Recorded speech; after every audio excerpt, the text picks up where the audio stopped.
Olá, eu estou aqui para ajudar vocês na revisão da disciplina Sociologia da Educação nessa semana que antecede a prova. Por isso eu trouxe alguns pontos fundamentais dos tópicos apontados por vocês para a revisão. Gostaria de lembrar que essa revisão não dispensa o estudo dos textos e das videoaulas trabalhadas durante a disciplina. Agora nós vamos começar falando um pouco da relação da teoria do Karl Marx com a temática da educação. Karl Marx nasceu em 1818 e morreu em 1883. O marxismo, dessa forma, nasce no século XIX como um meio de análise crítica do modo capitalista de produção. Marx não é um teórico da educação. Essa temática sempre foi abordada por ele no interior e no contexto da discussão desse modo capitalista de produção. Seu foco manteve-se sobre a análise da educação em situações concretas de ensino que afetavam a classe trabalhadora.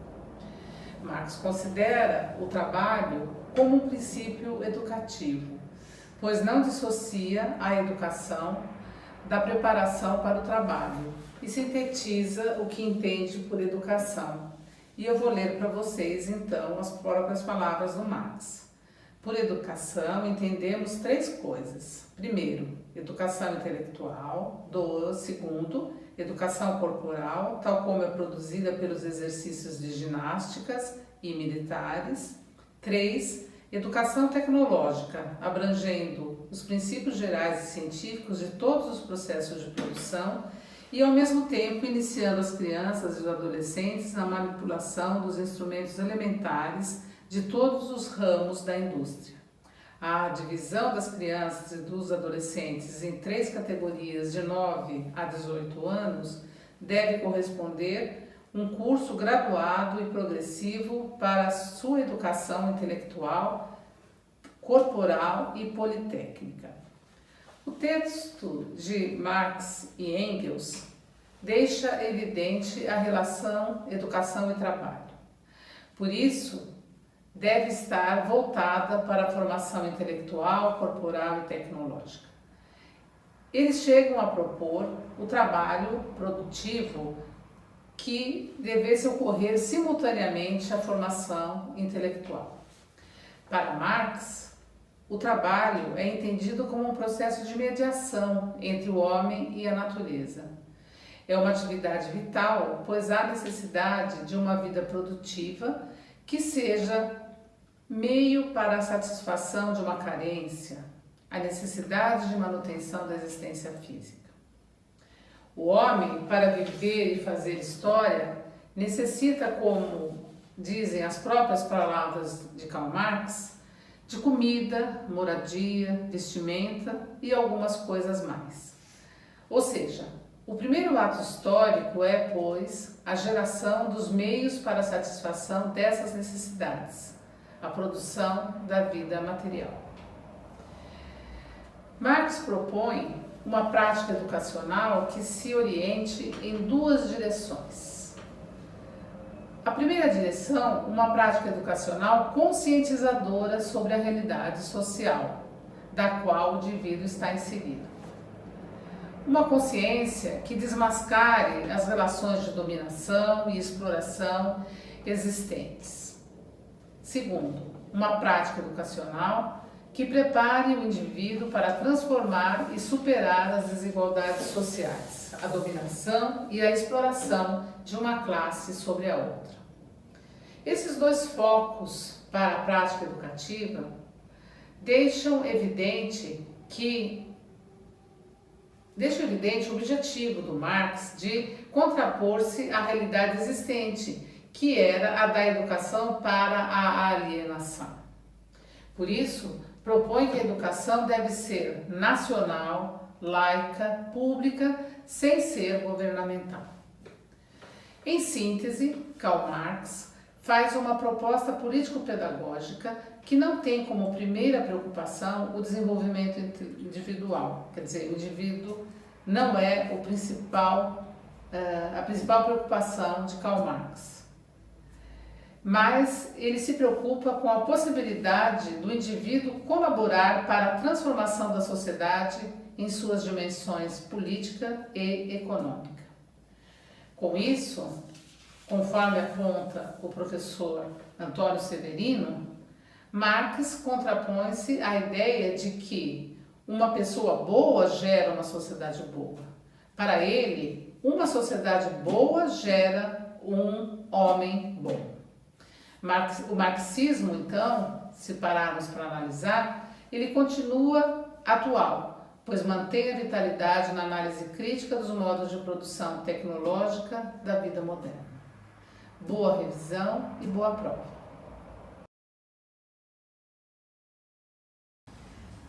Olá! Vamos dar continuidade à revisão da disciplina Sociologia da Educação nessa semana que antecede a prova final.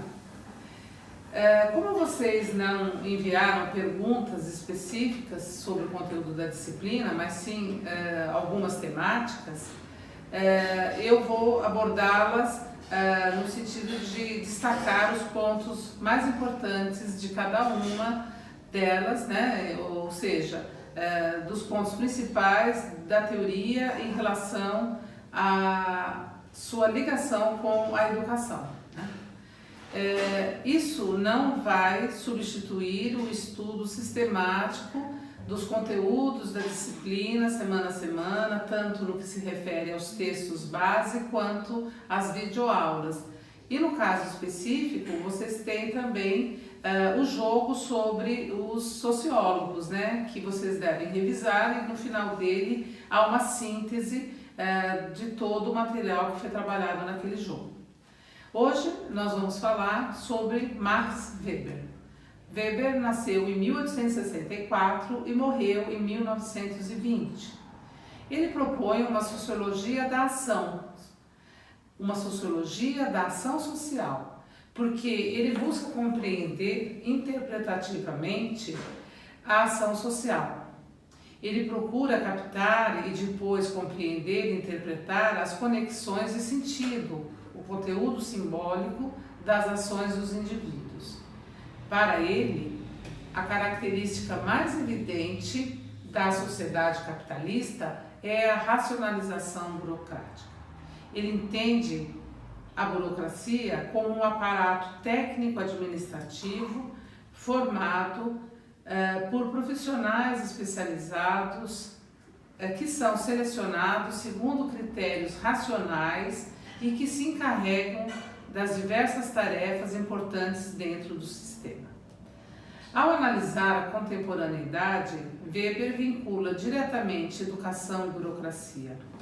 Para ele, a burocracia é uma forma de dominação das mais eficazes e a educação é uma das práticas mais férteis para a legitimação da dominação, pois ela permite a divisão intelectual entre os membros de um mesmo grupo social. Além disso, o processo educacional faz com que o indivíduo dominado passe a aceitar pacificamente sua condição e a se submeter cordialmente à dominação. Weber também considera que os próprios sistemas educacionais e as hierarquias estabelecidas por esses sistemas, inclusive as hierarquias de sala de aula, são elementos representativos da burocracia moderna. Assim, a formação educacional e cultural serve para amparar a burocracia. A educação especializada, que forma os quadros técnicos, e a consequente aquisição de diplomas de ensino superior servem para separar e classificar hierarquicamente os indivíduos. Por meio dessa inteligência especializada, são construídas e aplicadas normas técnicas e sociais que passam a valer para toda a sociedade. Ele considera que a educação é um caminho seguro para a capacitação do indivíduo, ao mesmo tempo em que ela o treina para a obediência às regras sociais fixadas. Nesse sentido, faz a crítica ao processo educativo que leva à submissão do sujeito à máquina burocrática e enfatiza a necessidade do ensino para a liberdade. Weber acredita que o professor tem função primordial de agente social, cabendo a ele a responsabilidade e o rigor para ensinar, porque ele é habilitado e capacitado intelectual e pedagogicamente para a formação dos futuros cidadãos. Nessa perspectiva, o espaço acadêmico, para Weber, deve ser livre de quaisquer constrangimentos e influências externas, e o professor deve assumir nessa perspectiva o compromisso com a liberdade intelectual dos seus educandos. Boa revisão e boa prova. Olá! Vamos agora fazer a revisão de alguns pontos fundamentais da teoria de Émile Durkheim, que nasceu em 1858 e morreu em 1917. Este é um dos temas colocados por vocês para a revisão nessa semana que antecede a prova. Émile Durkheim propõe uma sociologia do consenso, da ordem, da coesão social, da moral. Ele considera ainda que existem em nós dois seres, um ser individual, marcado pelos estados mentais particulares, e um ser social, marcado pelo sistema de ideias, de sentimentos e de hábitos que são expressos pelo grupo. Ele defende o primado da sociedade sobre o indivíduo, pois não há homem sem sociedade. O ser humano é essencialmente um ser social. Assim, a sociedade é muito mais do que a soma de indivíduos. É uma força exterior ao indivíduo, capaz de organizar e dar sentido à existência humana. O conceito fundamental de Durkheim é o fato social. Para ele, fato social exerce coerção sobre os indivíduos que se conformam com ele, porque o indivíduo está sujeito a sanções caso se rebele. Os fatos sociais são exteriores ao indivíduo, porque atuam sobre ele independentemente de sua vontade. Além disso, atingem os indivíduos em geral, ou seja, têm natureza coletiva, comum ao grupo social. As leis são fatos sociais, são representações coletivas do que a sociedade quer. A organização social se dá por meio da consciência coletiva, ou seja, de um conjunto de crenças, de costumes e de sentimentos comuns à média dos membros de uma determinada sociedade. É uma força exterior ao indivíduo que exerce coerção sobre ele. A consciência, essa consciência coletiva, corresponde às normas e às práticas, aos códigos culturais, como a etiqueta, a moral e as representações coletivas. O indivíduo aceita a coerção dos fatos sociais e adequa-se a uma consciência coletiva porque não consegue conceber a própria existência fora da sociedade, pois é a sociedade que mantém a sua própria identidade.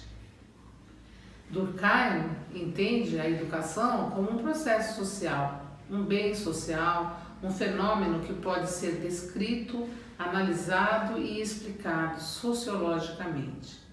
A educação é compreendida como um conjunto de ações exercidas das gerações adultas sobre as que ainda não alcançaram o estado de maturidade para a vida social. Durkheim defende a escola pública e laica, mas uma escola submetida à ação do Estado. Para Durkheim, a educação deve constituir-se como uma forma de socialização metódica da jovem geração que precisa ser preparada para a vida social. Essa nova geração deve desenvolver um certo número de estados físicos, intelectuais e morais que são necessários e que a sociedade vai exigir dela. Com esse processo, a sociedade pode assegurar ao indivíduo as bases de suas condições de existência e de permanência. Para ele, a educação inicia-se no seio da família, mas é somente por meio da escola que ela se sistematiza. A escola é o lugar central da continuidade social, pois transmite valores, normas e saberes. Durkheim considera ainda que a sociedade deve estar perfeitamente organizada para que as pessoas se sintam bem nela. E a escola é o lugar onde se aprende a obedecer. Mas o aluno deve se sentir bem ao obedecer por entender a necessidade da disciplina para a coesão social. Por meio do sistema educacional, os jovens são apresentados ao que a sociedade espera deles como sujeitos disciplinados. A educação moral é a primeira etapa de inserção da criança na vida social. Deve formar o espírito de se integrar ao grupo, ou seja, o espírito de adesão ao grupo pela autonomia da vontade, que é alcançada quando o indivíduo passa a sentir que faz parte do grupo e que gosta de fazer parte, porque ele é um ser social que realiza sua natureza na vida coletiva. O imperativo moral de que fala Durkheim representa os costumes, as formas de existir no interior de uma sociedade e resulta no espírito da vida social, ou seja, o indivíduo deve amar o grupo ao qual faz parte, o que Durkheim chama de espírito da disciplina, como uma exigência da vida moderna. Nesse ponto, eu até me lembro, do que diz Camões em um dos seus sonetos e que é um verso de uma música do Renato Russo, Amar é estar preso por vontade. Então essa frase camoniana se adequa muito bem a isso que expressa Durkheim. Esse espírito da disciplina, estar preso à disciplina por vontade, por querer fazer parte do grupo. Esse processo constrói o ser coletivo, que é transmitido de uma geração a outra pela educação e pela escola, e que está presente em cada consciência. Nessa perspectiva durkheimiana, a educação contribui para a coesão social por meio da inculcação moral e por meio da distribuição dos indivíduos pela estrutura social. Assim, a educação fixa os valores e os comportamentos, perpetuando e reforçando a coesão e a harmonia social. Cada engrenagem é totalmente dependente da outra, mas, movimentando-se de forma sincronizada, chega ao perfeito funcionamento. A escola e os professores devem, por meio da educação moral, em nome da coesão e da harmonia social, levar cada indivíduo a fazer parte da engrenagem, ocupando a posição que for adequada à sua competência. Nesse ponto, eu acho muito interessante, e para concluir, destacar uma frase de Durkheim. Não podemos nem nos devemos dedicar todos ao mesmo gênero de vida. Temos, segundo nossas aptidões, diferentes funções a preencher, e será preciso que nos coloquemos em harmonia com o trabalho que nos incumbe. Nem todos somos feitos para refletir, e será preciso que haja sempre homens de sensibilidade e homens de ação.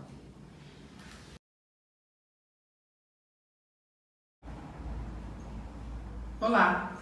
Hoje nós vamos rever o tópico sobre desigualdades sociais e desigualdades escolares. Mais especificamente, o texto A Escola e a Exclusão, de François Dolby.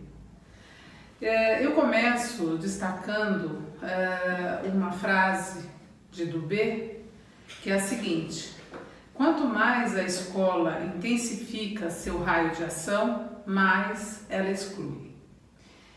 Então, vamos ver como é que François Dubé vai desenvolver as ideias e como essa frase vai orientar todo o processo de raciocínio que está por trás desse artigo.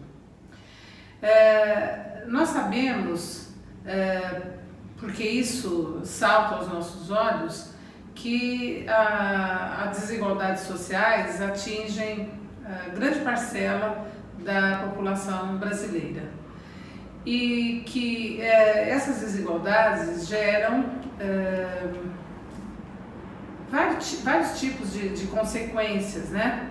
E afetam até mesmo a sobrevivência de parte dessas pessoas, ou pelo menos afetam a qualidade de vida dessa população em termos de nutrição, trabalho, saúde, moradia, né? E com isso se impede as oportunidades de acesso aos bens sociais e culturais e econômicos também. Essas consequências atingem as crianças e jovens tanto no acesso à escola e principalmente hoje em relação à permanência na escola. Karl Marx e Pierre Bourdieu já mostraram que em uma sociedade capitalista a escola reproduz e legitima as desigualdades sociais. Dubé mostra que a escola também acrescenta novos mecanismos e efeitos que são de funcionamento interno da escola e que geram mais diferenciação ainda. Esses mecanismos e efeitos levam à exclusão e à perpetuação das desigualdades. E destaca alguns deles. Por exemplo, a valorização precoce de critérios de desempenho e de escolhas que levam a percursos escolares de desempenho desigual e acentuam as diferenças, principalmente porque são precoces. Ou seja, antes que a criança ou o aluno consiga se apropriar dos conteúdos e dos conhecimentos da sua cultura e da sua ciência, né, para poder avançar, ela já é lançada, né, num mundo de escolhas, de trajetórias e de critérios de desempenho que criam dificuldades, né? Por quê? Geralmente essas crianças são orientadas para trajetórias menos valorizadas e sem direito a retorno posterior. Outra coisa que Dubé destaca é a existência de classes homogêneas, que concentram alunos mais pobres com pior desempenho em determinadas salas de aula ou até mesmo em determinadas escolas. Essas salas, elas não conseguem melhorar o desempenho dos que se encontram um pouco à frente e, por outro lado, ainda pioram o desempenho dos demais. Outro fato é a dependência, né, da escola do apoio de familiares para o desenvolvimento das atividades. Os alunos que têm mais suporte passam a ter também melhor desempenho. Dubé ainda destaca que muitas vezes as atividades escolares pressupõem de forma sutil e velada conhecimentos e regras ocultas do sistema e que podem depender, né, para sua resolução, né, para a resolução dessas atividades, do capital cultural da família. Nesse mesmo sentido, ele destaca que métodos pedagógicos ativos mobilizam muito os pais e a dependência desses pais, a competência, e ficam dependentes desses pais para a execução. Dubé aponta ainda, ele faz uma análise sobre as pesquisas que abordam a questão das desigualdades sociais e da exclusão escolar. E aponta que essas pesquisas se voltam cada vez mais para uma microsociologia da educação, cujo foco tem sido periferias, desemprego, imigração, delinquência, violência e abandono da escola. E aponta que essa microsociologia revela alguns fatores. Primeiro, a escola passou a se orientar pela temática da exclusão. Outro elemento é que algumas referências ou terminologias foram alteradas. E ele cita, por exemplo, alunos filhos de operários como alunos difíceis, ou crianças do povo que passam a ser vistas como crianças mais sensíveis, filho de trabalhadores que passam a ser analisados como caso social. Destaca ainda que ocorreu nesse sentido, como decorrência dessa nova face da escola, a implementação de incentivos para os professores que atuam em zonas mais difíceis.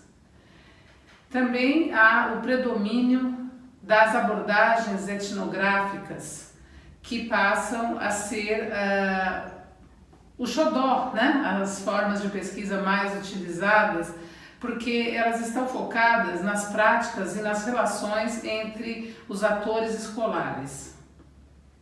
E deixam em segundo plano, então, as pesquisas, o foco que tinham antes, né, em dados estatísticos, né? Então passa a ter mais interesse para as pesquisas dessa microsociologia da educação, os dados etnográficos, os estudos de caso, os espaços mais específicos de estudo do que dados genéricos estatísticos. Outra coisa que Dubé destaca é que o aluno passa a ser assunto central desses estudos. E o que mais esses estudos revelam? Então, as pesquisas, né, que foram avaliadas por François Dubé apontam mais alguns aspectos que caracterizam a escola e principalmente elementos que marcam a crise da escola hoje, né? Primeiro, ele afirma que os princípios de justiça e equidade perpassam a função da escola na atualidade.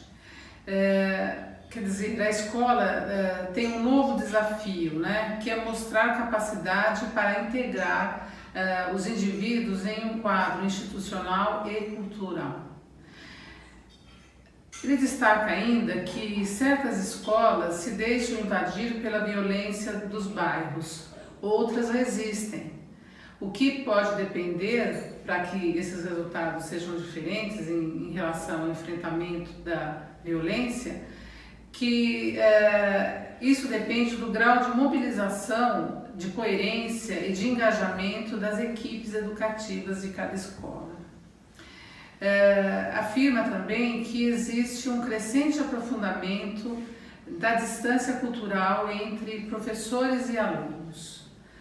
Além disso, existe uma crise de legitimidade da escola que se distancia das famílias e não consegue mostrar para essas famílias a importância da escola para os seus filhos.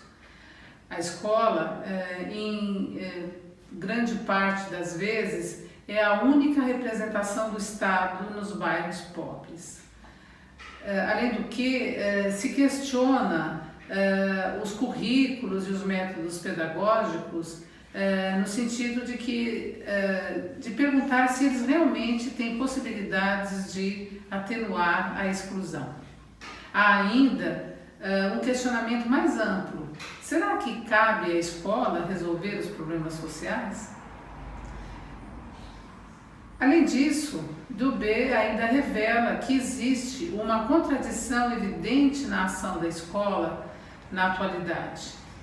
Por um lado, há uma afirmação da igualdade para todos, inclusive a igualdade de talentos e de potencialidades, pois todos teriam valor. Além disso, o aluno não é visto hoje mais como um sujeito incompleto. Na verdade, como era feito antes, né? O aluno era um ser incompleto e cabia à escola completá-lo.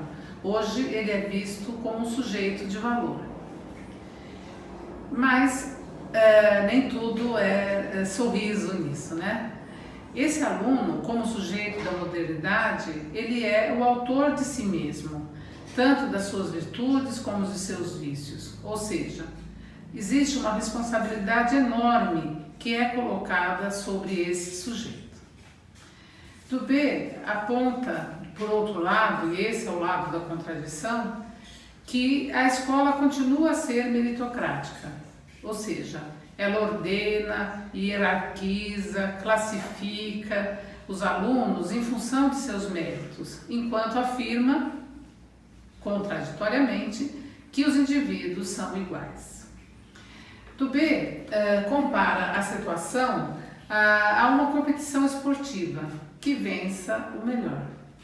Com isso, a exclusão deixa de ser um fenômeno sistêmico e passa a ser uma experiência subjetiva vivida como uma destruição de si, já que cada um é responsável por sua própria educação e por sua própria aventura. Dubé aponta duas consequências dessa situação: o retraimento e o conflito. No caso do retraimento, o aluno desiste do jogo, não vê nenhuma chance de ganhar. Ele deixa de se envolver, chega praticamente a uma autoexclusão. Os professores passam a acreditar que falta motivação para esse aluno. E com isso, eles podem se proteger dos desafios escolares e escapar das críticas. Isso em relação aos professores. O outro ponto de consequência é o conflito. A violência passa a ser um sintoma da exclusão, o que pode levar a agressões a professores, à escola, a roubos de materiais. Esses comportamentos podem ser entendidos como uma resposta, de uma certa forma, a um protesto ao sentimento de alguns em relação ao insucesso escolar, que é tomado como uma afronta à sua dignidade. O professor pode ser vítima por ser considerado como culpado. Esse aluno precisa construir sua honra e sua dignidade contra a escola. Ele aponta ainda que essas manifestações assemelham-se mais a tumultos do que a reivindicações. E para finalizar essa retomada, né, desses pontos principais do artigo de Dubé, eu gostaria de destacar um período dessa afirmação dele. O problema da exclusão nos ensina que as relações da escola e da sociedade se transformaram e que a escola perdeu sua inocência. Ela própria é o agente de uma exclusão específica que transforma a experiência dos alunos e abre uma crise no sentido dos estudos, às vezes até da legitimidade da instituição escolar. Bons estudos e boa prova.